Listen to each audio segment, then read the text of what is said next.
कि आप रिवीजन करके नहीं जाते हो और वहाँ पे जाके कन्फ्यूजन होता है कि इसका क्या आंसर है, पढ़ा हुआ है लेकिन आंसर जो है सही नहीं दे पा रहे हो। पहले प्रश्न की बात करते हैं। देखो, आप हमारी जो भी सीरीज़ हैं उनको सपोर्ट किया करो, है ना। हमने भी आपको पहले एग्ज़ामों में भी बहुत सपोर्ट किया है, आगे भी आपको सपोर्ट करने के लिए तैयार हैं। तो जैसे कोई आपके लिए सपोर्ट कर रहा है ना, तो आपको भी अपनी तरफ से उसको सपोर्ट करना चाहिए। आपसे कहा जाता है कि वीडियो को लाइक कर दीजिए, तो लाइक कर दिया करो, शेयर कर दिया करो, कमेंट कर दिया करो, है ना, अपने दोस्तों में शेयर कर दिया करो, ये बहुत अच्छी बात है। हमारा पहला प्रश्न है, इसमें हमें असंगत को छांटना है, हमें ये बताना है कि इनमें से कौन सा गलत है। तो जो पेटेंट एक्ट है ना, ये 1970 का ही है। तो पहला तो जो है वो मिलान सही है कि पेटेंट एक्ट कब का है, 1970 का ही है, तो इसमें कोई दिक्कत नहीं है। दूसरा है कॉपीराइट एक्ट। कॉपीराइट एक्ट जो है ये 1957 का ही है, तो यह भी सही है। तो कॉपीराइट एक्ट कब का है, 1957 का है, तो यह भी सही है। ट्रेडमार्क एक्ट जो है ये 1999 का है। ट्रेडमार्क एक्ट जो है 1999 का है। और डिजाइन एक्ट जो है ये इसका आंसर होगा, क्योंकि इसका जो मिलान है 2001 नहीं है। डिजाइन एक्ट 2001 का ना होकर 2000 का है। कब का है, 2000 का है। आपको ये याद रखना है, ये डिजाइन एक्ट कब का है, 2000 का है। तो patent act 1970, copyright act 1957, trademark act 1999 और डिजाइन एक्ट 2000 सन 2000 का है, ना कि 2001 का। वस्तुनिष्ठ प्रश्न लगाने का सबसे बड़ा यही फ़ायदा है कि कुछ चीज़ें ऐसी होती हैं, कुछ छिद्र ऐसे होते हैं जो आप जिस कंटेंट को पढ़ रहे हो वहाँ से भर नहीं पाए हो, तो वो छिद्र भी यहाँ से भर जाते हैं, वो रोम भी यहाँ से भर जाते हैं। प्रश्न क्रमांक दूसरा है, पत्थर शिल्प को जीआई टैग दिया गया है। कहाँ के लिए दिया गया है पत्थर शिल्प को जीआई टैग, तो जबलपुर के लिए। कहाँ के लिए, जबलपुर के लिए पत्थर शिल्प को जो है जीआई टैग दिया गया है। भारत द्वारा निवल शून्य उत्सर्जन कार्बन उत्सर्जन की प्रतिबद्धता को पूर्ण करने का लक्ष्य रखा गया है। तो भारत के द्वारा जो है निवल शून्य कार्बन उत्सर्जन की प्रतिबद्धता को पूर्ण करने का लक्ष्य जो है वो रखा गया है। कब का, 2070 तक जो है भारत अपने यहाँ से निवल शून्य कार्बन उत्सर्जन का लक्ष्य प्राप्त कर लेगा। प्रश्न क्रमांक 4 है, बाई मैक्स क्या है। तो ये वाईफाई जैसा ही नहीं लग रहा है देखने में, है ना। तो बाई मैक्स बताना है कि क्या है। देखो, वाईफाई से अधिक शक्तिशाली ये संचार तकनीक है बाई मैक्स, और इसमें हज़ारों लोग एक साथ कनेक्ट कर सकते हैं, कनेक्ट हो सकते हैं। तो ये है डिजिटल वायरलेस संचार प्रणाली है बाई मैक्स, बिल्कुल वाईफाई का उन्नत संस्करण है, हम ये कह सकते हैं।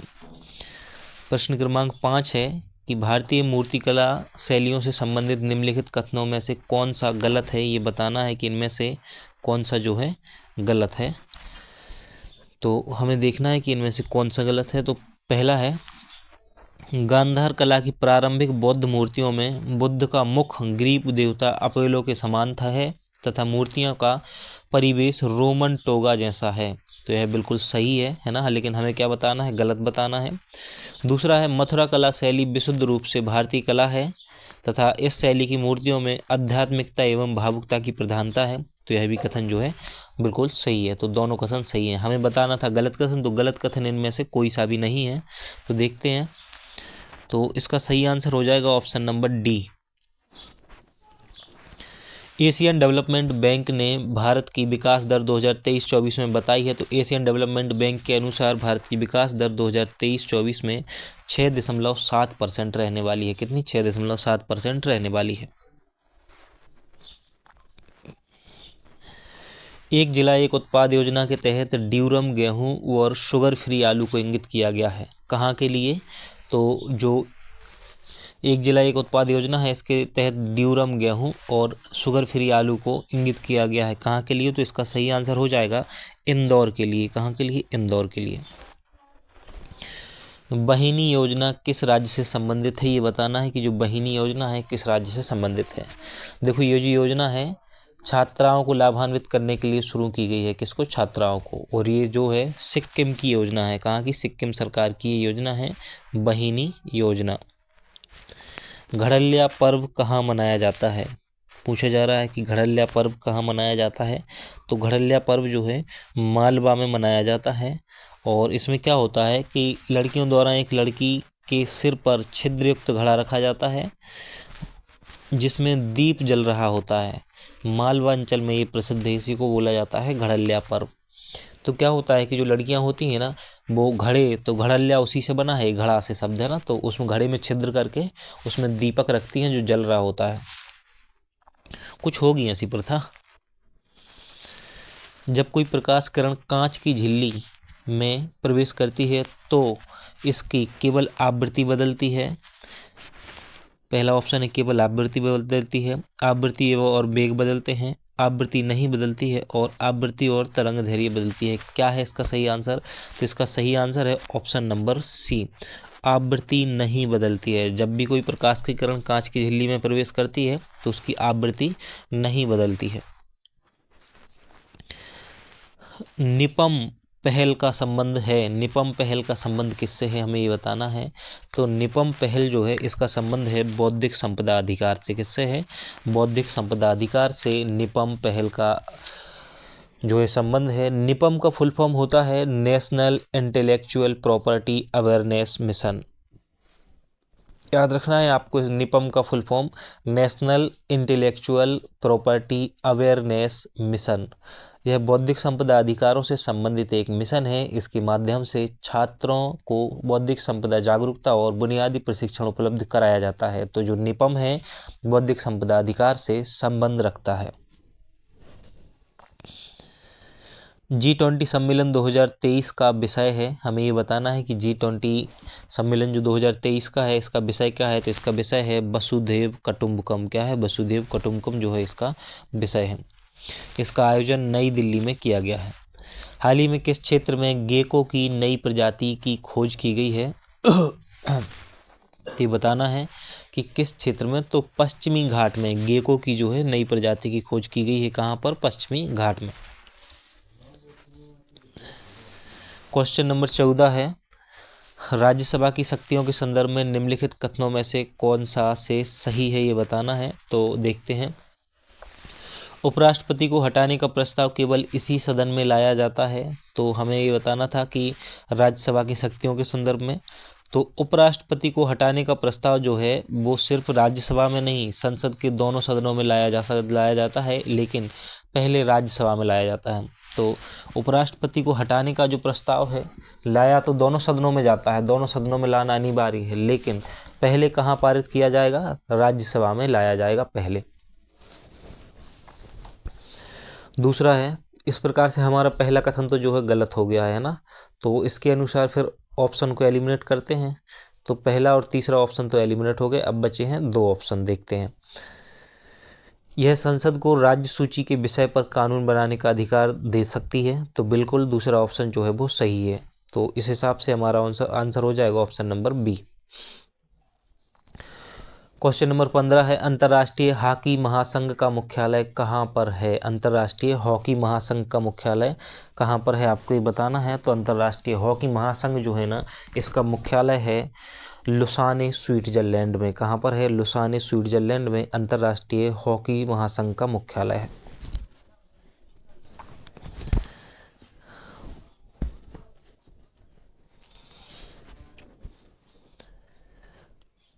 जो अंतर्राष्ट्रीय हॉकी महासंघ है इसका गठन 1924 में हुआ था। तो यह भी याद रखना है कि 1924 में जो है इसका गठन हुआ है अंतर्राष्ट्रीय हॉकी महासंघ का। और इसका कहाँ है मुख्यालय? लुसाने, स्विट्जरलैंड में। हाल ही में जीआई टैग प्राप्त खामती चावल का संबंध किस राज्य से है? तो जो खामती चावल है अरुणाचल प्रदेश से संबंध रखता है, इसको जीआई टैग दिया गया है।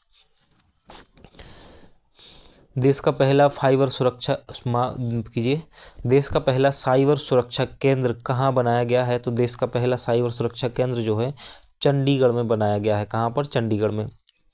अंतर्राष्ट्रीय प्रवासी दिवस 2023 की थीम है। तो अंतर्राष्ट्रीय प्रवासी दिवस 2023 जो है इसकी थीम क्या है? तो इसकी थीम है एक्ट टुडे। क्या है? Act today. अंतर्राष्ट्रीय प्रवासी दिवस की थीम है एक्ट टुडे। ये 18 दिसंबर को मनाया जाता है और इस बार इसकी थीम है एक्ट टुडे। ये अंतर्राष्ट्रीय प्रवासी दिवस है, भारतीय प्रवासी दिवस नहीं है। भारतीय प्रवासी दिवस तो कब मनाया जाता है? 9 जनवरी को मनाया जाता है हम भारतीय प्रवासी दिवस। 18 दिसंबर को मनाया जाता है अंतर्राष्ट्रीय प्रवासी दिवस। बॉम्बे ब्लड ग्रुप के संदर्भ में निम्नलिखित कथनों में से कौन सा सही है? हमें ये बताना है किसके बारे में? बॉम्बे ब्लड ग्रुप के बारे में। तो देखते हैं, इसमें ए और बी एंटीजन पाई जाती है? बिल्कुल नहीं, ऐसा नहीं है। इसमें एंटीबॉडी के रूप में केवल एंटीबॉडी एच पाई जाती है? ऐसा भी नहीं है। तो इस प्रकार से ऑप्शन नंबर डी जो है इसका सही आंसर हो जाएगा। प्रश्न क्रमांक 20 है कि कथनों पर विचार करना है और सत्य कथन की पहचान करनी है। सत्य कथन जो है वो हमें बताना है। 12 दिसंबर 2020 को मध्य प्रदेश भू संपदा विनियामक प्राधिकरण की पहली राष्ट्रीय लोक अदालत का आयोजन किया गया था। तो ये बिल्कुल सही है कि 12 दिसंबर 2020 में मध्य प्रदेश भू संपदा विनियामक प्राधिकरण की पहली राष्ट्रीय लोक अदालत का आयोजन हुआ था। ठीक है। आत्मनिर्भर मध्य प्रदेश के तहत प्रदेश में 800 नई दुग्ध सहकारी समितियों का गठन किया जा रहा है। तो यह भी कथन सही है। इस प्रकार से हमारे दोनों कथन सही हैं और ऑप्शन हो जाएगा सी जो है सही है। हाल ही में चैंपियन ऑफ चेज अवार्ड दिया गया था। तो हाल ही में चैंपियन ऑफ चेज अवार्ड दिया गया था। किसे दिया गया था चैंपियन ऑफ चेज अवार्ड? तो यह जो है चैंपियन ऑफ चेज अवार्ड जो है बिपिन चंद्र को दिया गया था। किसको? बिपिन चंद्र को दिया गया था champion of chase award.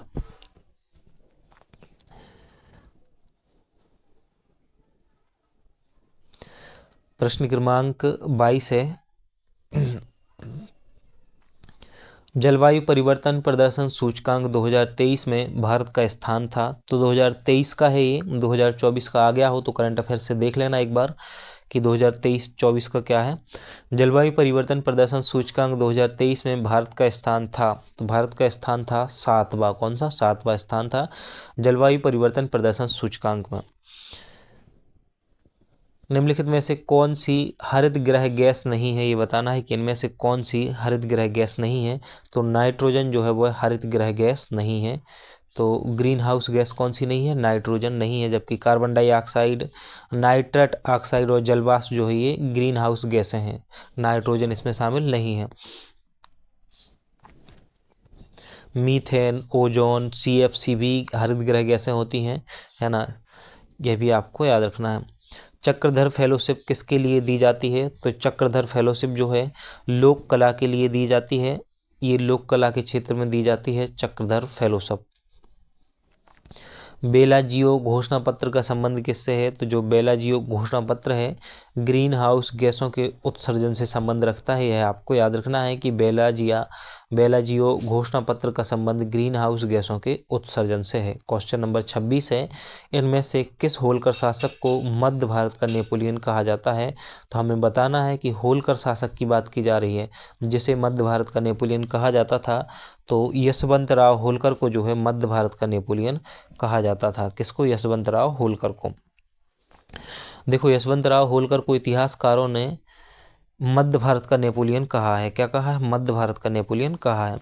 Mughal सम्राट शाह आलम द्वितीय ने यशवंतराव होलकर को राजराजेश्वर बहादुर की उपाधि दी थी। तो जो मुगल सम्राट थे शाह आलम द्वितीय, इन्होंने भी इनको उपाधि दी थी यशवंतराव होलकर को। कौन सी? राजराजेश्वर बहादुर की। इन्होंने 1803 से 1805 में द्वितीय आंग्ल मराठा युद्ध में भी भाग लिया था। तो आंग्ल मराठा युद्ध में भी यशवंतराव होलकर ने जो है भाग लिया था। इतनी चीज़ें यशवंतराव होलकर के बारे में आपको याद रखनी है। क्वेश्चन नंबर 27 है कि पानीपत के तीसरे युद्ध में शामिल हुए थे। तो इन चार ऑप्शनों को देखिएगा क्वेश्चन नंबर 27 में और बताइएगा कि कौन पानीपत के तीसरे युद्ध में शामिल हुए थे। तो इसका सही आंसर है महादजी सिंधिया। क्या है? महादजी सिंधिया जो हैं पानीपत के तीसरे युद्ध में इन्होंने 1771 में भाग लिया था। पानीपत के तीसरे युद्ध में रानी खां ने महादजी सिंधिया के प्राण बचाने में मदद की थी। तो रानी खां जो हैं इन्होंने महादजी सिंधिया के प्राण बचाने में मदद की थी। 1761 में पानीपत के तीसरे युद्ध में इन्होंने भाग लिया था। भोपाल रियासत की प्रथम शासिका थी भोपाल रियासत की, जो है प्रथम शासिका थी, हमें ये बताना है। तो भोपाल रियासत की प्रथम शासिका थी कुदसिया बेगम। ये आपने खूब पढ़ा है, मध्य प्रदेश जो मध्य प्रदेश परीक्षा धाम का कंटेंट हम जब कंप्लीट कर रहे थे तो उसमें पढ़ा है। आज भी प्लेलिस्ट है इसी चैनल पर, कंप्लीट प्लेलिस्ट डली हुई है, तो आप टॉपिक वाइज भी पढ़ सकते हो। साथ ही आप मैराथन वीडियो देखना चाहो तो उसमें मैराथन वीडियो भी है, तो मैराथन वीडियो भी देख सकते हो। देखो कुदसिया बेगम जो है, इनको भोपाल रियासत की प्रथम शासिका माना जाता है। कुदसिया बेगम को गौहर बेगम के नाम से भी जाना जाता है, तो यही है गौहर बेगम। इन्होंने भोपाल में जामा मस्जिद, मोती महल और गौहर महल का निर्माण कराया है। क्लाउड सीडिंग के लिए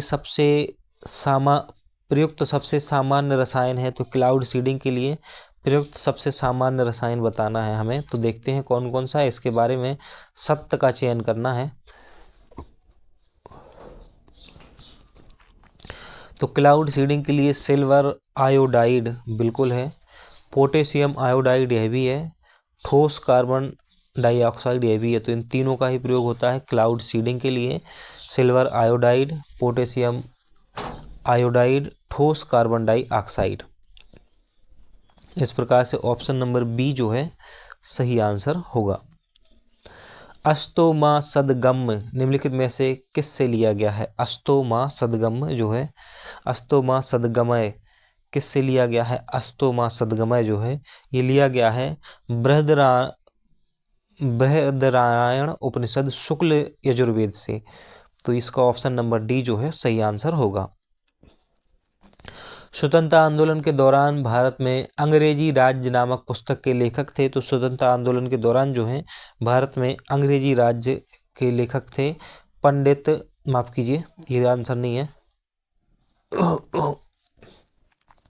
ऑप्शन नंबर बी जो है आंसर होगा, पंडित सुंदरलाल। कौन थे? पंडित सुंदरलाल जो हैं, इन्होंने भारत में अंग्रेजी राज्य नामक पुस्तक लिखी हुई है।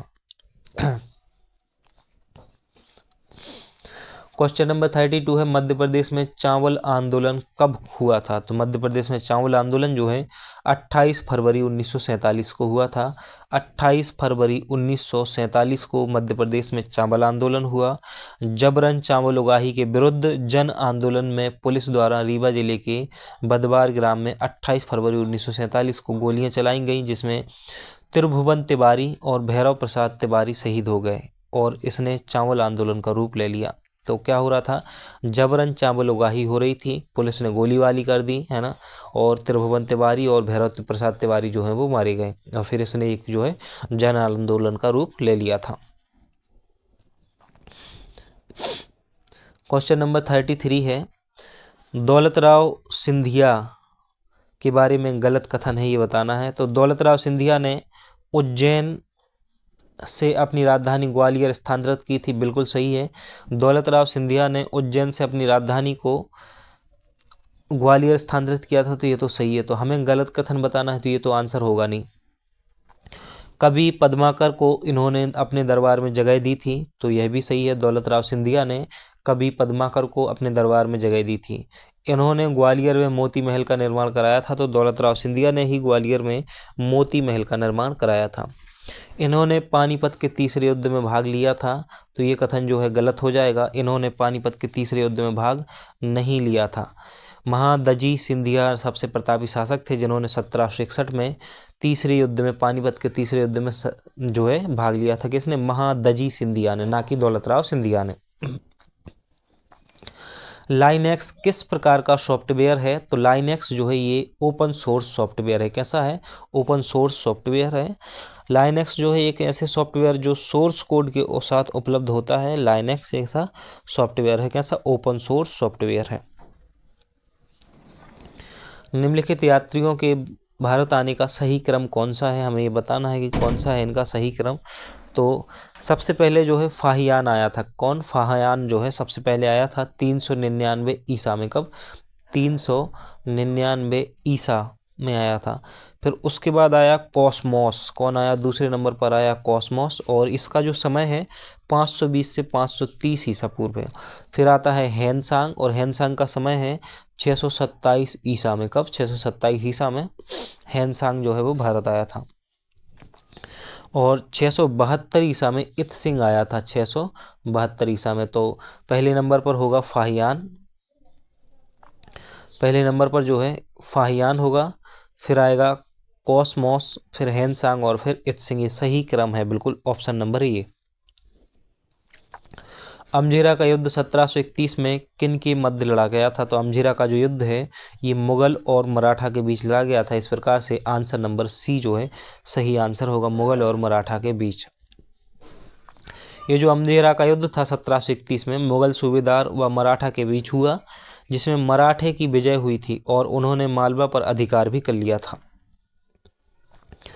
क्वेश्चन नंबर 37 है और हमें ये बताना है कि इसमें से जो है सम्मिलित करना है हमें इसको। क्वेश्चन नंबर 37 है और इसमें हमें ये बताना है कि एक साइड वंश दिए हुए हैं और एक साइड क्षेत्र की, उन वंश का जो है कहाँ पर शासन रहा है। तो देखो सिंधिया वंश जो है इसका शासन रहा है ग्वालियर में। कहाँ पर? ग्वालियर में। तो सिंधिया वंश किससे मेल खा रहा है? चार से, है ना। और जो तुकोजी वंश है ये बड़ी पांति, तुकोजी वंश किससे? बड़ी पांति। आपको याद रखना है कि तुकोजी वंश का संबंध है किससे? बड़ी पांति से। और जो जीवाजी वंश है ना इसका संबंध है छोटी पांति से। पवार वंश का संबंध है धार क्षेत्र से। तो इस प्रकार से सिंधिया वंश ग्वालियर, तुकोजी वंश बड़ी पांति, जीवाजी वंश छोटी पांति और पवार वंश जो है वो धार क्षेत्र से संबंध रखता था। ये मराठा वंश थे सभी के सभी, यह आपको याद रखना है। प्रश्न क्रमांक 38 है, आजाद हिंद फौज के किस सेनानी का संबंध शिवपुरी जिले से है? तो आजाद हिंद फौज के जो कर्नल गुरुबख्श सिंह ढिल्लन है, कर्नल गुरुबख्श सिंह ढिल्लन, इनका संबंध जो है आजाद हिंद फौज से रहा है और इन्हों का संबंध कहां से है? शिवपुरी से संबंध रखते हैं ये। क्वेश्चन नंबर 39 है, डेंगू बुखार में मानव शरीर में निम्नलिखित में से किसकी कमी हो जाती है? हमें ये बताना है कि डेंगू के कारण मानव शरीर में किसकी कमी हो जाती है इन चार में से। तो इसका सही आंसर जो होगा प्लेटलेट्स की कमी हो जाती है। किसकी? प्लेटलेट्स की जो है कमी हो जाती है। क्वेश्चन नंबर जो 40 है होम रूल लीग आंदोलन के बारे में है कि होम रूल लीग के संबंध में इनमें से कौन सा कथन जो है गलत है, ये बताना है कि इनमें से कौन सा कथन जो है असत्य है, ये बताना है। देखो सबसे पहले इसकी योजना एनी बेसेंट ने 1914-15 में प्रस्तुत की थी, बिल्कुल सही है। मतलब ये हमारा आंसर नहीं होगा क्योंकि हमें गलत की पहचान करनी है। तिलक की home rule league Maharashtra, Karnataka, Madhya Prant एवं बरार तक सीमित थी, यह भी सही है। और तिलक द्वारा स्थापित होम रूल लीग अधिक शक्तिशाली थी, यह भी सही है। क्वेश्चन नंबर डी है, तो तिलक और एनी बेसेंट के मतभेदों के उपरांत भी लीग बनी रही, तो यह भी सही है। माफ कीजिए ये सही नहीं है ना, तो ऑप्शन नंबर डी जो है इसका सही नहीं होगा। देखो जो होम रूल लीग है ना इसका शुभारंभ आयरलैंड में आयरिश नेता रेमांड के नेतृत्व में हुआ था, है ना। और भारत में एनी बेसेंट तथा बाल गंगाधर तिलक ने इसे नेतृत्व प्रदान किया है। तो होम रूल लीग जो है ना आयरिश नेता रेमंड जो है ना उन्होंने शुरू किया था, लेकिन भारत में जो है एनी बेसेंट और तिलक से संबंधित है ये, और इन्होंने ही इसको नेतृत्व प्रदान किया है। इन दोनों द्वारा होम रूल लीग की स्थापना की गई, है ना, आप जानते हो। और इनके कार्य क्षेत्र जो है वो अलग अलग थे। दोनों के उद्देश्य भारत के लिए स्वशासन की प्राप्ति था, तो उद्देश्य एक ही था दोनों की होम रूल लीग का। कुदसिया बेगम की बात करें तो कुदसिया बेगम ने निम्नलिखित में से किसका निर्माण नहीं कराया है? तो इनमें से हमें ये बताना है कि कुदसिया बेगम ने किसका निर्माण नहीं कराया है। तो गौहर महल जो है, गोहद महल का निर्माण कुदसिया बेगम ने कराया है। मोती महल का निर्माण कुदसिया बेगम ने कराया है। जामा मस्जिद का निर्माण कुदसिया बेगम ने कराया है। लेकिन नूर उस सभा महल का निर्माण जो है खुसरो जहां बेगम ने कराया था। किसने? खुसरो जहां बेगम ने। तो कुदसिया बेगम ने नूर उस सभा महल का निर्माण नहीं कराया है। इस प्रकार से हमारा आंसर जो है हो जाएगा नूर उस सभा महल। इसका निर्माण खुसरो जहां बेगम ने कराया था। गोहद महल, मोती महल और जामा मस्जिद का निर्माण कुदसिया बेगम ने कराया था।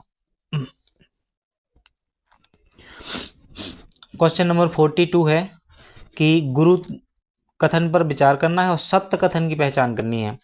गुरु तेग बहादुर ने बंदा बहादुर को सिख का सैन्य प्रमुख नियुक्त किया था। तो गुरु तेग बहादुर ने किया था क्या? बिल्कुल किया था, है ना। गुरु तेग बहादुर ने बंदा बहादुर को सिख सैन्य प्रमुख नियुक्त किया था, सही है। गुरु रामदास के बाद गुरु अर्जन देव सिखों के गुरु बने थे, तो यह कथन भी जो है सही है कि गुरु रामदास के बाद जो है गुरु अर्जुन देव जो है सिखों के क्या बने थे? सिखों के गुरु बने थे। गुरु रामदास के बाद किसका नाम आता है? गुरु अर्जुन देव का आता है। गुरु अर्जुन देव ने सिखों को अपनी लिपि गुरुमुखी प्रदान की थी, तो ऐसा नहीं है ना। गुरुमुखी लिपि जो है ना वह गुरु अंगद के द्वारा प्रदान की गई थी। तो जो गुरुमुखी लिपि है, सिखों के जो दूसरे गुरु हुए गुरु अंगद, इनके द्वारा प्रदान की गई थी गुरुमुखी लिपि। तो इसका सही आंसर हो जाएगा ऑप्शन बी। क्या हो जाएगा? ऑप्शन बी जो है इसका सही आंसर हो जाएगा। माफ कीजिए, ऑप्शन बी नहीं, ऑप्शन ए हो जाएगा। 1 और 2 सही है ना कि 3। तो ऑप्शन ए जो है सही आंसर हो जाएगा। क्वेश्चन नंबर 43 है, किस सूफी संत को चिरागे दहलवी कहा जाता है? ये बताना है कि किस संत को जो है चिरागे दहलवी कहा जाता है। तो जो शेख नसीरुद्दीन है, शेख नसीरुद्दीन को चिराग ए दहलवी कहा जाता है। तो आपको याद रखना है, शेख नसीरुद्दीन चिराग ए दहलवी कहा जाता है इनको। फरवरी 2024 में खजुराहो नृत्य समारोह में कौन से सत्र का आयोजन हुआ है? तो खजुराहो नृत्य समारोह का जो आयोजन किया गया है, ये करंट अफेयर्स से क्वेश्चन है और 2024 का ही है, तो संभावना पूरी है इसके आने की। फरवरी 2024 में खजुराहो नृत्य समारोह के कौन से सत्र का आयोजन हुआ है? तो इस बार जो आयोजन हुआ है वो 50वें सत्र का आयोजन हुआ है। खजुराहो नृत्य समारोह के 50वें सत्र का आयोजन हुआ है।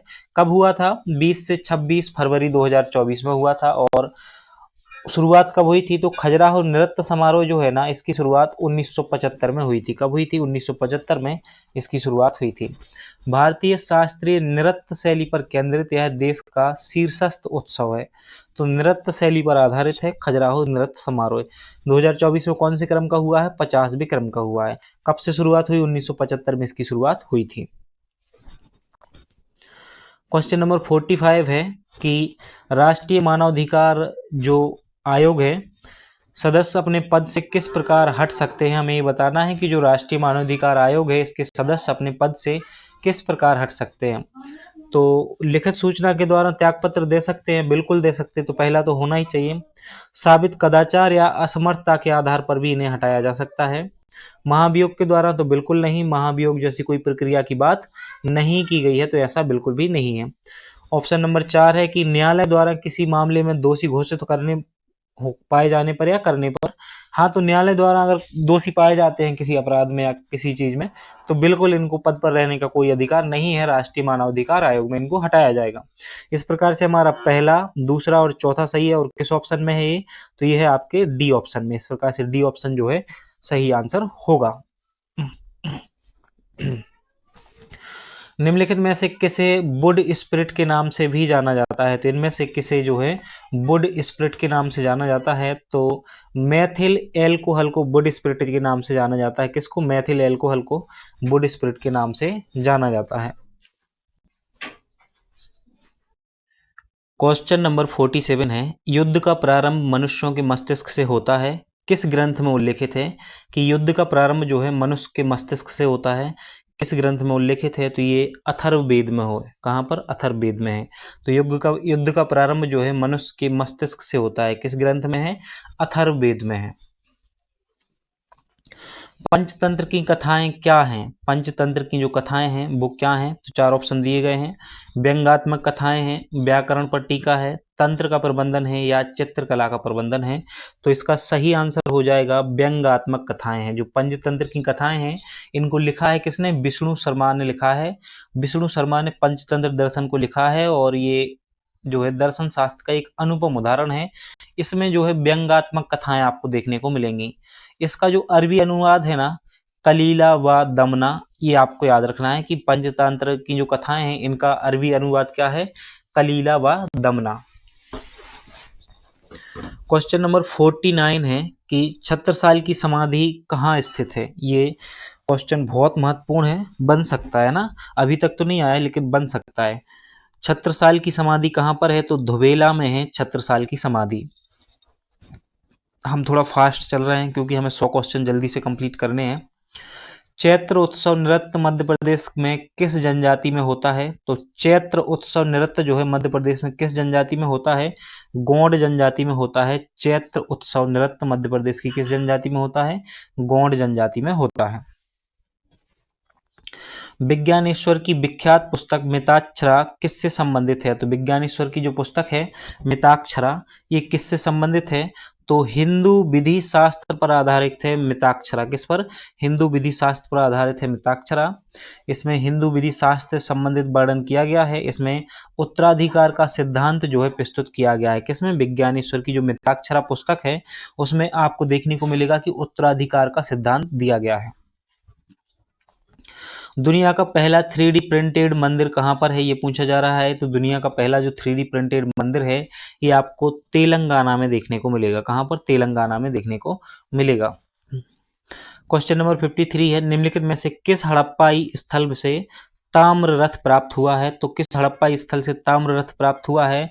तो ये मिला है सनौली से। कहाँ से? ताम्र रथ मिला है सलोनी से। सनौली जो है ना ये एक हड़प्पा स्थल है, उत्तर प्रदेश के बागपत में स्थित सनौली हड़प्पा सभ्यता का अंतिम ज्ञात कब्रगाह स्थल है। नवीन उत्खननों में इसे विश्व का विशालतम कब्रगाह माना जा रहा है। तो जो नवीनतम खोज हो रही है, उत्खनन हो रहे हैं, उनके अनुसार जो है सनौली जो है विश्व का विशालतम कब्रगाह स्थल माना जा रहा है। क्या मिला है यहाँ से? तांबे का एक रथ मिला हुआ है। टिकोरा वाद्य यंत्र किस लोक नृत्य से में प्रयुक्त होता है? तो जो टिकोरा वाद्य यंत्र है ना किस लोक नृत्य में प्रयुक्त होता है? डोहा नृत्य में, या कहरबा नृत्य में, या गरबी नृत्य में, या सेला? तो इसका जो सही आंसर है कहरबा नृत्य में। तो कहरबा नृत्य में जो है टिकोरा वाद्य यंत्र का प्रयोग किया जाता है। ये जो कहरबा नृत्य है, लोक नृत्य है कहरबा, ये शादी विवाह के अवसर पर किया जाता है और इसे बघेलखंड क्षेत्र का जनजातीय सामूहिक नृत्य है। कैसा है? एक तो सामूहिक नृत्य और किस क्षेत्र का है? बघेलखंड क्षेत्र का है कहरवा नृत्य। क्वेश्चन नंबर 55 की बात करते हैं। आर्य समाज के संदर्भ में निम्नलिखित कथनों पर विचार करना है और बताना है कि कौन सा कथन जो है वो सही है। तो हमें इस बार सही कथन की पहचान करनी है। आर्य समाज के बारे में है ना, इसने पश्चिमी विज्ञानों के अध्ययन की निंदा की। तो आर्य समाज जो है इसने पश्चिमी विज्ञानों के अध्ययन की निंदा की थी क्या? बिल्कुल नहीं, ऐसा नहीं है ना। इसने जो है निंदा नहीं की थी, बल्कि ये जो है पश्चिमी विज्ञानों का क्या कर रहे थे? अध्ययन का पक्ष लिया है इन्होंने कि उनका अध्ययन किया जाना चाहिए।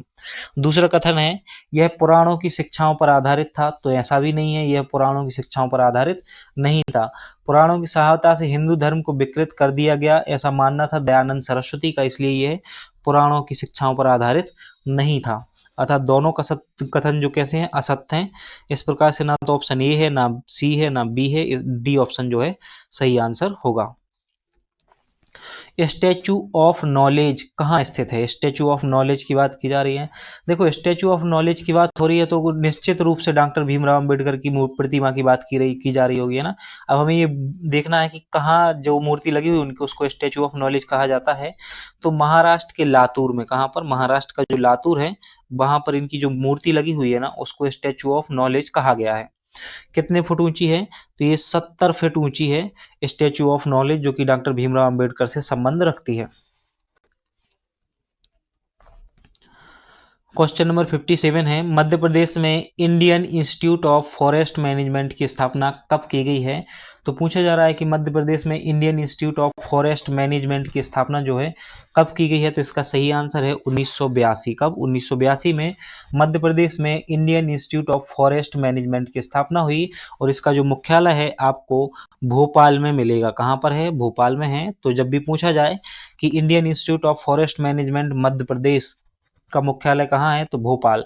स्थापना कब हुई है? 1982 में हुई है। क्वेश्चन नंबर 58 है, तारांकित प्रश्नों के संदर्भ में सही नहीं है। तो तारांकित प्रश्नों के संबंध में बताना है कि इनमें से कौन सा सही नहीं है।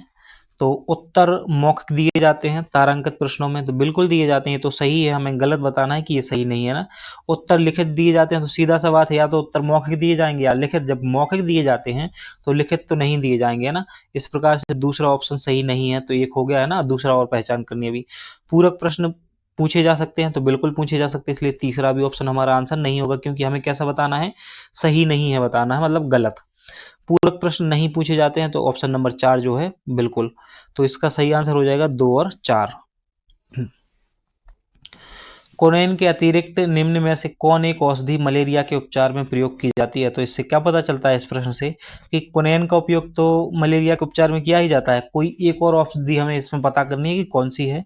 तो आर्टीथर जो है ना, आर्टीथर, इसका उपयोग भी मलेरिया के उपचार में किया जाता है। मलेरिया परजीवी को मारने में ये क्या होती है? सहायक होती है आर्टीथर। तो कोनेन और आर्टीथर का प्रयोग मलेरिया के उपचार में किया जाता है। सकसगम घाटी कहाँ स्थित है? ये बताना है कि जो सकसगम घाटी है ये कहाँ पर है। तो सकसगम घाटी जो है आपको देखने को मिलेगी अक्साई चीन के पश्चिम में। कहाँ पर? अक्साई चीन के पश्चिम में सकसगम घाटी देखने को मिलेगी और इस घाटी को ट्रांस कराकोरम ट्रैक के नाम से भी जाना जाता है। तो सकसगम घाटी का एक और नाम याद रखना है, ट्रांस काराकोरम ट्रैक। क्या? Trans Karakoram track. इसकी सीमा अक्साई चीन व लद्दाख से मिलती है। किसकी? सकसगम घाटी की। प्रश्न क्रमांक 61 है, हमें सुम्मिलित करना है ना, सुम्मिलित करें कि किस से विटामिन, कौन सा विटामिन मिलता है, ये जो है सुम्मिलित करना है। तो देखते हैं।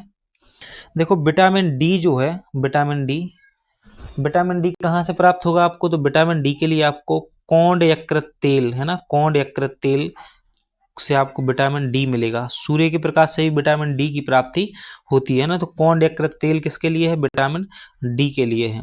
दूसरा है विटामिन ई। विटामिन ई जो है गेहूं अंकुरित तेल जो है ना, गेहूं और अंकुरित तेल जो है ना, अंकुर तेल, गेहूं अंकुर तेल, इसमें विटामिन ई की प्राप्ति होती है। किसकी? विटामिन ई की। विटामिन के की बात करें तो विटामिन के अल्फा से विटामिन के की प्राप्ति होगी। और जो विटामिन सी है इसकी प्राप्ति होगी संतरा से। किससे? संतरा से विटामिन सी की प्राप्ति होगी। तो संतरा में विटामिन सी होता है। प्रश्न क्रमांक 62 है, अशोक के शिलालेख किस शिलालेख में शीर्ष पर गज की आकृति के उत्कीर्णन के साथ गजतमे लेख अंकित है? तो ये पूछा जा रहा है कि देखो अशोक के कितने शिलालेख हैं, उनमें से किस पर जो है गजतमे लेख लिखा हुआ है, गजतमे लिखा हुआ है ना। तो इसका जो सही आंसर है हो जाएगा ऑप्शन नंबर सी, कालसी। जो कालसी अभिलेख है अशोक का, उस पर लिखा हुआ है गजतमे। क्या लिखा हुआ है? गजतमे। कालसी चट्टान पर गज की आकृति भी खुदी है।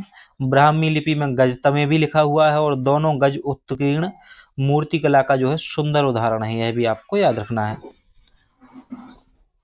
क्वेश्चन नंबर 63 है, मध्य प्रदेश के किस जिले में बेलसपन सौर परियोजना स्थापित की गई है? तो मध्य प्रदेश में किस जिले में बेलसपन सौर परियोजना स्थापित की जा रही है? तो इसका जो सही आंसर हो जाएगा बेलसपन सौर परियोजना का नीमच। कहां पर? नीमच में ये स्थापित की जा रही है। अमृत महल किस पशु की प्रजाति है? तो अमृत महल किस पशु की प्रजाति है?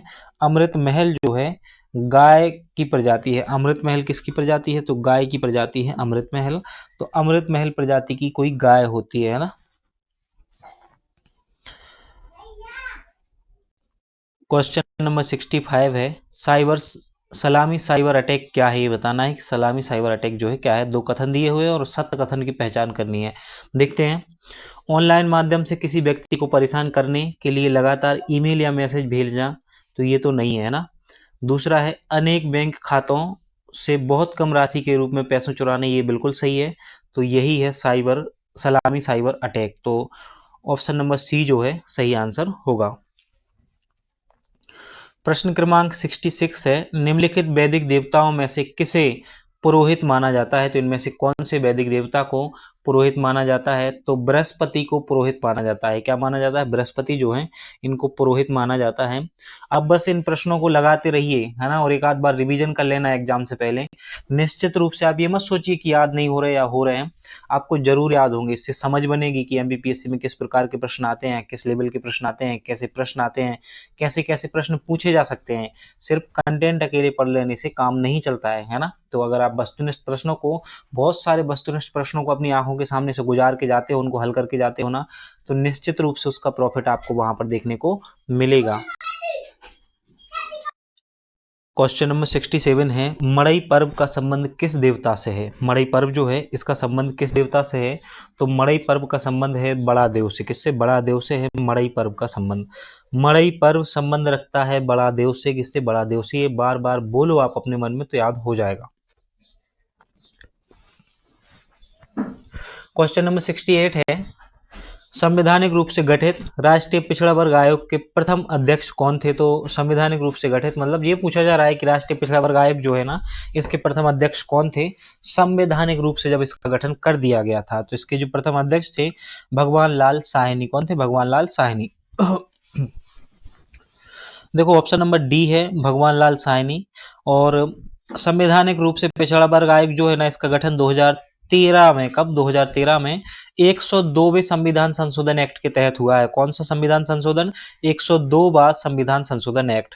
प्रथम अध्यक्ष बनाए गए थे कौन? भगवान लाल साहनी। और अभी वर्तमान में कौन है? हंसराम गंगाराम अहीर जो है राष्ट्रीय पिछड़ा वर्ग आयोग के वर्तमान में अध्यक्ष हैं। प्रथम थे डॉक्टर भगवान लाल साहनी। क्वेश्चन नंबर 69 है, देश का पहला श्री राम संग्रहालय मध्य प्रदेश में कहाँ स्थापित किया जा रहा है? तो देश का पहला श्री राम संग्रहालय जो है, देश का है ये, है ना, मध्य प्रदेश में स्थापित किया जा रहा है भोपाल में। श्री राम संग्रहालय कहाँ पर? भोपाल में। समाज में समरसता के प्रसार व श्री राम के जीवन आदर्श की शिक्षा हेतु देश का पहला श्री राम संग्रहालय प्रदेश की राजधानी भोपाल में जो है स्थापित किया जा रहा है। तेजड़िया और मंदड़िया का संबंध है, तो हमें ये बताना है कि तेजड़िया बुल्स एंड मंदड़िया बेयर्स का संबंध किससे है? तो इसका संबंध जो है ना, आपने देखा होगा, जो स्टॉक मार्केट से संबंध रखते हैं वो अच्छे से जानते हैं कि ये क्या होता है तेजड़िया और क्या होता है मंदड़िया। तो इसका संबंध है स्टॉक एक्सचेंज से। किससे? स्टॉक एक्सचेंज से इसका संबंध है।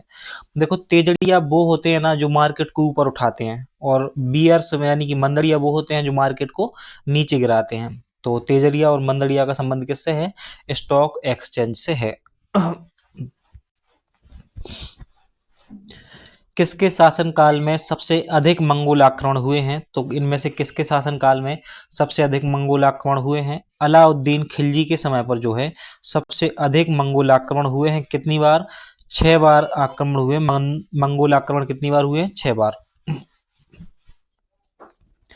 क्वेश्चन नंबर 72 है, मुख्यमंत्री कृषक मित्र योजना, कौन सी? मुख्यमंत्री कृषक मित्र योजना जो है कब से प्रारंभ हुई है? तो मुख्यमंत्री कृषक मित्र योजना जो है 20 सितंबर 2023 से। कब से शुरू हुई है? 20 सितंबर 2023 से मुख्यमंत्री कृषक मित्र योजना का प्रारंभ किया गया है, 20 सितंबर 2023 से। विशेष प्रकार के संगीत उपकरणों को साउंड कार्डों से कौन सा पोर्ट जोड़ता है? तो जो विशेष प्रकार के संगीत उपकरण होते हैं ना, उनको कौन सा साउंड कार्डों से जोड़ा जाता है? कौन सा पोर्ट जो है वो जोड़ता है, हमें ये बताना है। तो जो मिडी होता है ना, ये जोड़ता है। क्या जोड़ता है? कौन सा पोर्ट? तो मिडी पोर्ट से हम जो है संगीत इंस्ट्रूमेंट जो है ना उनको जोड़ते हैं, उनके कार्डों को जोड़ते हैं। मिडी का फुल फॉर्म आपको याद रखना है, musical instrument digital interface. Musical instrument digital interface आपको याद रखना है। निम्नलिखित में से असुमेलित है, पहचान करनी है कि इनमें से कौन सा जो है असुमेलित है। हमें ये बताना है कि कौन सा कहाँ क्या है असुमेलित है। हर्षी परियोजना ग्वालियर से संबंधित है, बिल्कुल सही है पहला तो, है ना। देवड़ा परियोजना खरगोन से संबंधित है, यह भी सही है।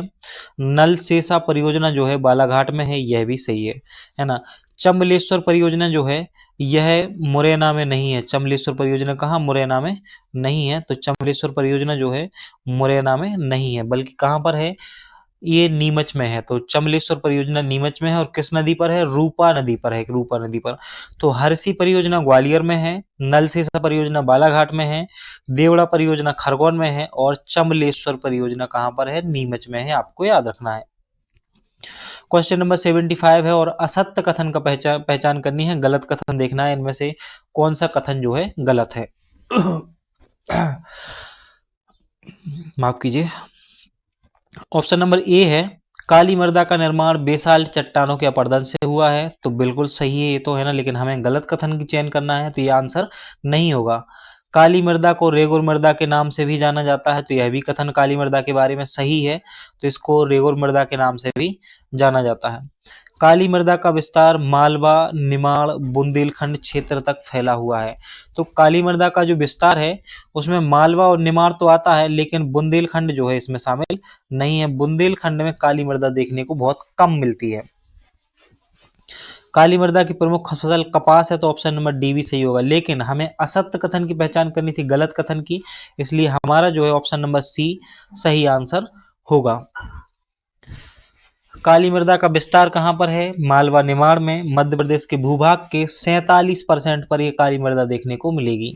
इसे रेगुर कहा जाता है ना, इसे कपासी भी कहा जाता है और चेरनोजम भी कहा जाता है। तो ये तीन नाम भी आपको याद रखने हैं, रेगुर, कपासी और चेरनोजम, ये तीन नाम आपको याद रखने हैं। क्वेश्चन नंबर 75 है, ऋग्वेद के किस मंडल में अत्रि ऋषि का उल्लेख किया गया है? तो ऋग्वेद का वह कौन सा मंडल है जिसमें अत्रि ऋषि का उल्लेख है? तो पंचम मंडल में। किसमें? पंचम मंडल में अत्रि ऋषि का उल्लेख किया गया है। किस प्रसिद्ध क्रांतिकारी ने कहा था कि देश की पूजा ही राम की पूजा है? देश की पूजा ही राम की पूजा है, तो ये कहा था मदन लाल ढींगरा ने। किसने कहा था? मदन लाल ढींगरा ने कहा था कि देश की पूजा ही राम की पूजा है। उद्दीपन फसल कौन सी है? हमें ये बताना है कि इनमें से कौन सी जो है उद्दीपन फसल है ना। तो इनमें से जो है उद्दीपन फसल में सही आंसर हो जाएगा आपका धतूरा, है ना। धतूरा उद्दीपन फसल है, ना कि जूट, मक्का, मसूर, ये सब उद्दीपन फसलें नहीं है। देखो, बेफसलें जो उत्तेजना के कारण बनती हैं, है ना, बेफसलें जो उत्तेजना पैदा करती हैं जिनको ग्रहण करने से, वो क्या होती हैं? उद्दीपन फसलें होती हैं। और उद्दीपन फसलों में आप नाम सुनो कौन कौन सी आती हैं? चाय, तंबाकू, गांजा, काफी, अफीम, भांग, धतूरा, ये सभी फसलें उद्दीपन फसलों में शामिल हैं, है ना। तो चाय भी उसमें शामिल है, तंबाकू, कॉफी, गांजा, है ना, अफीम, भांग, धतूरा, ये सब जो है स्टिमुलेंट क्रॉप्स हैं। तो ये आपको याद रखना है। अमृतलाल विट्ठलदास ठक्कर का जन्म कहाँ हुआ है? तो अमृतलाल विट्ठलदास ठक्कर जो हैं, इनका जन्म गुजरात में हुआ है। कहाँ पर हुआ है? इनका जन्म गुजरात में हुआ है। गुजरात के भावनगर में अमृतलाल विट्ठलदास ठक्कर का जन्म हुआ था 1889 में, और ये क्या है? भारतीय सामाजिक कार्यकर्ता थे। क्वेश्चन नंबर 80 है, हांडिया किस जनजाति का पेय पदार्थ है? तो हांडिया जो है किस जनजाति का पेय पदार्थ है? हांडिया जो है कोरबा जनजाति का पेय पदार्थ है। किसका है? कोरबा जनजाति का पेय पदार्थ है हांडिया। भारत में प्रथम अफगान वंश की स्थापना किसने की थी? तो पूछा जा रहा है कि भारत में प्रथम अफगान वंश की स्थापना किसने की थी? तो ये की थी बहलोल लोदी ने। किसने की थी? बहलोल लोदी ने। तो बहलोल लोदी के बारे में थोड़ा सा जान लो। भारत में मध्यकाल में सैयद वंश के स्थान पर बहलोल लोदी ने अफगान शासन की स्थापना की थी, और लोदी वंश के प्रमुख 3 शासक हुए थे, एक तो बहलोल लोदी, सिकंदर लोदी और इब्राहिम लोदी। क्वेश्चन नंबर 82 है, बघेलखंड क्षेत्र पर मगध वंश के शासकों, कौन से वंश की बात की जा रही है? मगध वंश के शासकों का अधिपत्य था। इस वंश का प्रथम शासक, तो सीधा सा ये पूछा जा रहा है कि मगध वंश के प्रथम शासक का नाम बताइए। तो मगध वंश के जो प्रथम शासक हैं उनका नाम है क्या? भीमसेन। तो इसका ऑप्शन नंबर ए जो है सही आंसर हो जाएगा। भीमसेन जो है इसका सही आंसर होगा। देखो, बघेलखंड क्षेत्र में शासन किया है मगध वंश ने। किस क्षेत्र में? बघेलखंड क्षेत्र में। और गुप्तोत्तर काल में इनका जो है शासन संबंध रखता है। इनके सिक्के और मोहरें जो है कौसानी, भीरा, बांधवगढ़, त्रिपुरी से मिली हैं मगध वंश की। और प्रथम शासक कौन था? भीमसेन था। ये बहुत शानदार प्रश्न है। लिखा हुआ है, त्रिलोड़ी रामरमा किस खनिज हेतु मध्य प्रदेश में स्थित प्रसिद्ध खदान है? त्रिलोड़ी रामरमा, है ना, किस खनिज की खदानें हैं? तो ये जो है मैग्नीज की खदानें हैं। किसकी हैं? मैग्नीज की खदानें हैं त्रिलोड़ी और रामरमा। मैग्नीज खनिज जो है ये अधिकतर आपको बालाघाट जिला में देखने को मिलेगा। कहाँ पर? बालाघाट में, है ना। और वहीं पर है ये त्रिलोड़ी और रामरमा, भरवेली खदानें कहाँ पर हैं? बालाघाट में ही हैं। तो यह भी आपको याद रखना है। क्वेश्चन नंबर 84 है, राधा देवी की गुफा कहाँ स्थित है? राधा देवी की गुफा जो है कहाँ स्थित है? तो यह राधा देवी की गुफा जो है छिंदवाड़ा में स्थित है। कहाँ पर? छिंदवाड़ा में है। यहाँ पर शिवरात्रि पर प्रतिवर्ष मेले का आयोजन किया जाता है। राधा देवी की गुफा यहाँ पर स्थित है। क्वेश्चन नंबर 85 है कि निम्न में से कौन संघ लोक सेवा आयोग का अध्यक्ष नहीं रहे हैं। तो इनमें से कौन सा है जो संघ लोक सेवा आयोग के कभी अध्यक्ष नहीं रहे हैं। 4 ऑप्शनों में से हमें ये बताना है। तो इसका सही आंसर हो जाएगा ज्ञान प्रकाश। ज्ञान प्रकाश जो है कभी भी संघ लोक सेवा आयोग के अध्यक्ष नहीं रहे हैं। माता प्रसाद, सुवीर दत्ता, डॉक्टर प्रदीप कुमार जोशी संघ लोक सेवा आयोग के अध्यक्ष रहे हैं, जबकि ज्ञान प्रकाश जो है संघ लोक सेवा आयोग के कभी भी अध्यक्ष नहीं रहे हैं। क्वेश्चन नंबर 86 है 1938 ईस्वी के सोहाबल के नरसंहार के विरुद्ध विद्रोह का नेतृत्व किसने किया था। तो जो सोहाबल के नरसंहार है ना, सोहाबल के नरसंहार के विरुद्ध विद्रोह का नेतृत्व किसने किया था। तो लाला बुद्ध प्रताप सिंह जो है इन्होंने इसको नेतृत्व प्रदान किया था। कब? 1938 में। देखो जो सोहाबल रियासत है वहां पर ब्रिटिश शासन के विशेष में पगार खुर्द निवासी लाल बुद्ध प्रताप सिंह के नेतृत्व में इस विद्रोह को अंजाम दिया गया। अंग्रेजों द्वारा गोली मारकर लाल बुद्ध प्रताप सिंह की हत्या कर दी गई। उसे महाजन गोलीकांड के नाम से जाना जाता है। भारत के किस राज्य में ऊन का सर्वाधिक उत्पादन होता है। तो भारत के किस राज्य में ऊन का सर्वाधिक उत्पादन होता है। तो भारत के राजस्थान राज्य में जो है ऊन का सर्वाधिक उत्पादन होता है। क्वेश्चन नंबर 88 है केंद्रीय महिला एवं बाल विकास मंत्री की अध्यक्षता वाली समिति किसे नियुक्त करने की सिफारिश करती है। तो केंद्रीय महिला एवं बाल विकास मंत्री की अध्यक्षता वाली जो समिति है किसे नियुक्त करने की सिफारिश करती है। राष्ट्रीय महिला आयोग के अध्यक्ष को तो बिल्कुल करती है। राष्ट्रीय बाल अधिकार संरक्षण आयोग के अध्यक्ष को तो इसको भी करती है। ऑप्शन सी जो है हमारा आंसर हो जाएगा। क्वेश्चन नंबर 89 है बनहॉफ एक प्रकार का क्या है। तो बनहॉफ क्या है पूछा जा रहा है। तो बनहॉफ जो है एक प्रकार का वायरस है। क्या है? बनहॉफ एक प्रकार का वायरस है। यह हार्ड डिस्क को अपना शिकार बनाता है। तो जब भी पूछा जा सकता है कि बनहॉफ किसे अपना शिकार बनाता है, किसको प्रभावित करता है, तो किसको? हार्ड डिस्क को। किसको? हार्ड डिस्क को जो है प्रभावित करता है। सीडीएमए का पूर्ण रूप है। तो सीडीएमए का फुल फॉर्म बताना है कि इनमें से क्या है सीडीएमए का full form. Code division multiple access. पहला ऑप्शन है कोड डिवीजन मल्टीपल एक्सेस, बिल्कुल यही आंसर है इसका। Code division multiple access. Code division multiple access जो है सीडीएमए का फुल फॉर्म हो जाएगा। क्वेश्चन नंबर 91 है पूर्वोत्तर राज्यों के संबंध में गलत कथन बताना है, असत्य कथन की पहचान करनी है। तो देखते हैं कि पूर्वोत्तर राज्यों के संबंध में कौन सा कथन जो है गलत है। पूर्वोत्तर राज्यों को सेवन सिस्टर के नाम से जाना जाता है, बिल्कुल सही है। तो ये तो आंसर होगा नहीं क्योंकि हमें गलत कथन की पहचान करनी है। इन राज्यों में सर्वाधिक जनसंख्या अरुणाचल प्रदेश की है, यही है गलत कथन। इसका मतलब है हमारे क्वेश्चन का आंसर जो है ऑप्शन नंबर बी होगा। देखो सर्वाधिक जनसंख्या जो है असम राज्य की है। किसकी है? असम राज्य की है, ना कि अरुणाचल प्रदेश की है।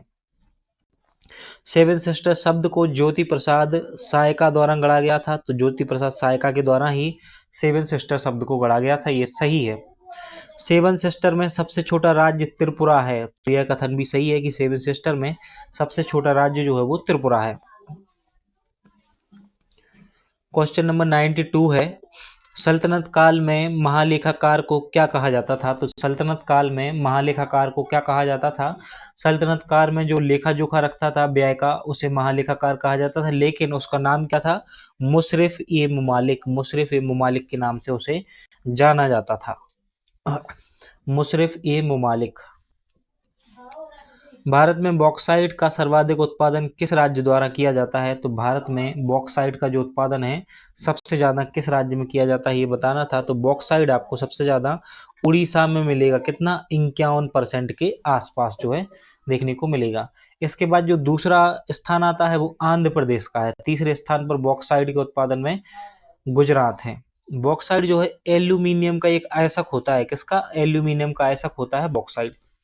अगर वर्ल्ड में पूछा जाए कि वर्ल्ड में विश्व में उत्पादन किसका है सबसे ज्यादा बॉक्साइट का, तो ऑस्ट्रेलिया में बॉक्साइट जो है सबसे पहले स्थान पे है और दूसरे स्थान पर चाइना है। क्वेश्चन नंबर 94 है भारत में प्रशासनिक न्यायाधिकरणों की स्थापना के लिए कौन सा संविधान संशोधन किया गया है। प्रशासनिक न्यायाधिकरणों की स्थापना की बात की जा रही है। कौन सा संविधान संशोधन जो है किया गया है, तो ये 42वें संविधान संशोधन से संबंध रखता है।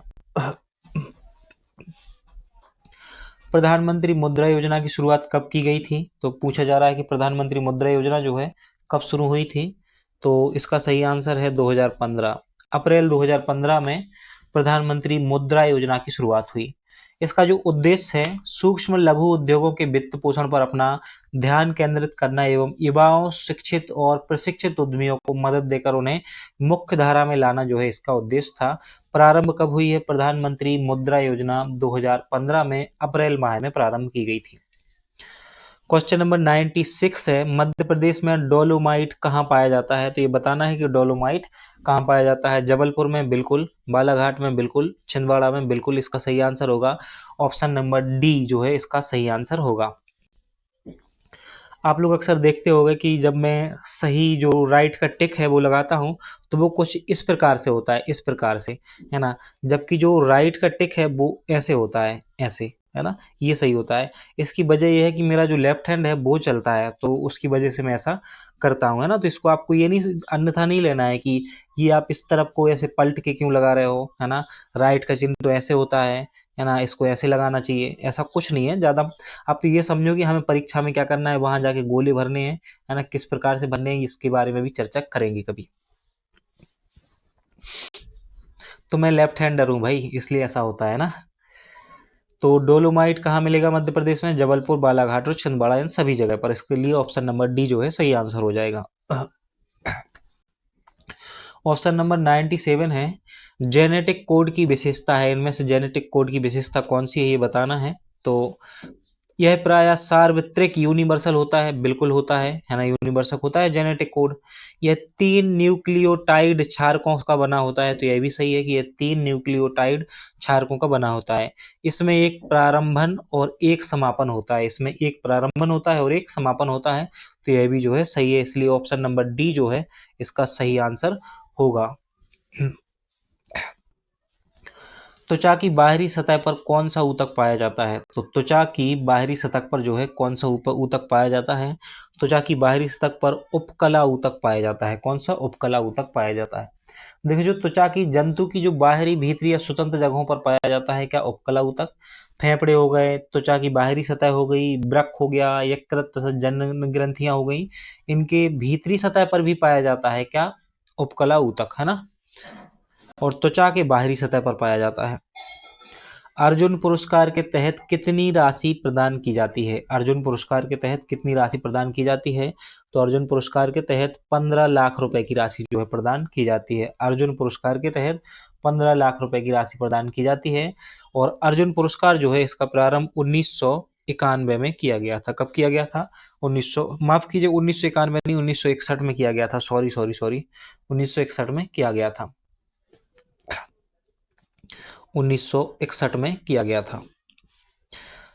आज का लास्ट प्रश्न है, उससे पहले अगर अभी तक आपने वीडियो को लाइक नहीं किया है तो एक बार वीडियो को लाइक करिए और अपने दोस्तों में शेयर करिए, फिर हम उसकी बात करते हैं मिलेट फूड फेस्टिवल की।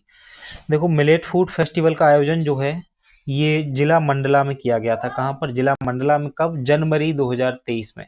तो मध्य प्रदेश में मिलेट फूड फेस्टिवल का आयोजन कब हुआ है, मंडला में हुआ है। कहाँ पर, मंडला में हुआ है। ये तो था हमारा प्रश्न। अब थोड़ी सी आपसे चर्चा हो जाए, कुछ महत्वपूर्ण बात है ना, तो उसको ध्यान से समझोगे।